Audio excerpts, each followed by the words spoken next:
नमस्कार, मैं राम कुमार शर्मा एडवोकेट मेरठ से। साम दाम दंड भेद की जो राजनीति है अमृत वर्षा काल वाले हिंदुस्तान में खूब रंग जमा रही है। अवतरित अवतार यानी कि ब्रह्मा के स्वरूप में जो अवतरित अवतार राजनीतिक अवतार के रूप में पदार्पण कर चुके हैं, पूरे प्रदेशों में फैल चुके हैं, विचरण कर रहे हैं और अलग अलग प्रदेशों में जाकर साम दाम दंड भेद का अग्रणी भूमिका निभा रहे हैं। बस इसमें एक नया खेल जो किया है वो ये कि उन्माद और धार्मिक घुट्टी को मिलाकर उसमें जो झूठ का जो समावेश किया है और उसका जो मिश्रण जनता को पिलाया गया है, उससे निकल कर आता है उल्टा उल्टा चोर कोतवाल को डांटे, चोरी और सीना चोरी। विधायक चुराए जा रहे हैं, विधायक तोड़े जा रहे हैं, सरकारें गिराई जा रही हैं और जब सत्ता से पूछा जाता है हमने तो कुछ किया ही नहीं है। दूसरे लोग टूट रहे हैं। ईडी और सीबीआई टूल किट के जैसे काम कर रहे हैं। जो आका कहता है उसके अनुरूप ये आचरण करते हैं। देखिए, राहुल गांधी का प्रकरण लीजिए, ईडी ने उसको उठाया। जब राहुल गांधी का प्रकरण पूरे देश में हाहाकार की स्थिति में आ गया तो अग्निवीर योजना आ गई। अग्निवीर को जो है खत्म कर दिया महाराष्ट्र की राजनीति ने। वो शिवसैनिकों का वहां शिवसैनिक आ गए। शिवसेना को विधायकों को जिस प्रकार से सूरत ले जाया गया, किसकी सत्ता थी? बीजेपी की। वहां से फिर गुवाहाटी ले जाया गया, किसकी सत्ता थी? बीजेपी की। चार्टेड प्लेन उनको उपलब्ध कराए जा रहे हैं, सुख सुविधाएं और प्रोटेक्शन दिया जा रहा है और जब इनसे पूछे सत्ता से तो कहते हैं हमें तो कुछ पता ही नहीं है। मुख्यमंत्री बोलते हैं कि भ्रमण करने आ रहे हैं, पर्यटक हैं। तो ये पर्यटक की जो व्यवस्था, जो नई व्यवस्था बनी है, जो नई परिभाषा लिखी है राजनीति ने, ये युग याद रखा जाएगा मोदी और शाह के युग के रूप में। और वहीं से सवाल बनता है कि क्या देश में बेरोजगारी की समस्या खत्म हो गई? क्या महंगाई की समस्या खत्म हो गई? क्या राजनेता इस पर कोई डिबेट नहीं करना चाहते? ये जो भूमिका, जो समय, जो वर्तमान में जो भूमिका, जो अखबारों की भूमिका है या टीवी चैनल्स की भूमिका है, एकदम नगण्य हो चुकी है।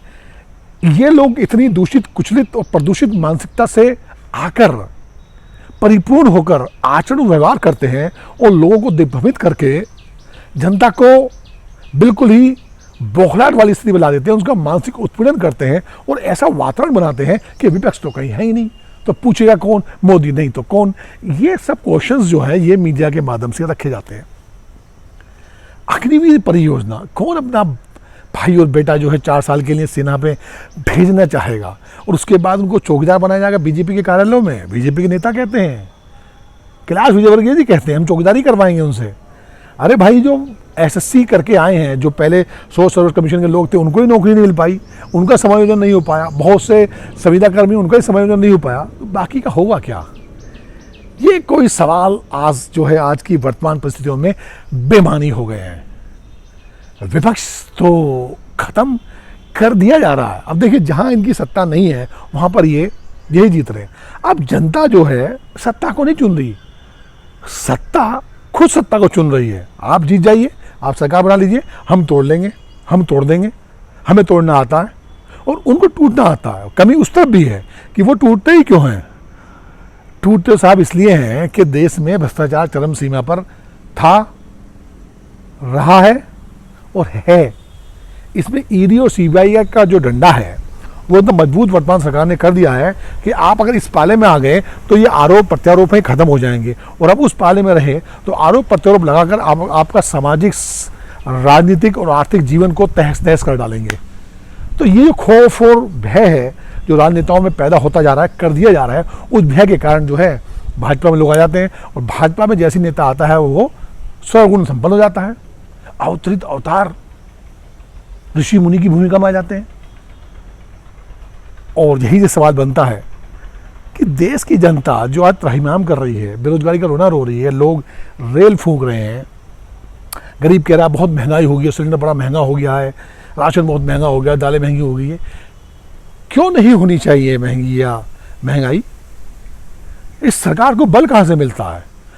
सत्ता, ये सत्ता में कैसे आती है? आप जब हिंदू मुस्लिम का गणित लेकर, उन्माद का गणित लेकर वोट कास्ट करने जाओगे, फ्री का राशन खाकर भिखारी बनकर आप सरकार को वोट करोगे, हिंदू मुस्लिम चरम सीमा पर रहेगा और हिंदू मुस्लिम के गणित के अनुसार ही आप जीवन यापन करेंगे, सोच करेंगे, अपनी आइडियोलॉजी तैयार करेंगे, इतिहास को बदलने का प्रयास करेंगे और फिर चुनाव करेंगे, तो बहनों भाइयों, यही होगा जो हो रहा है।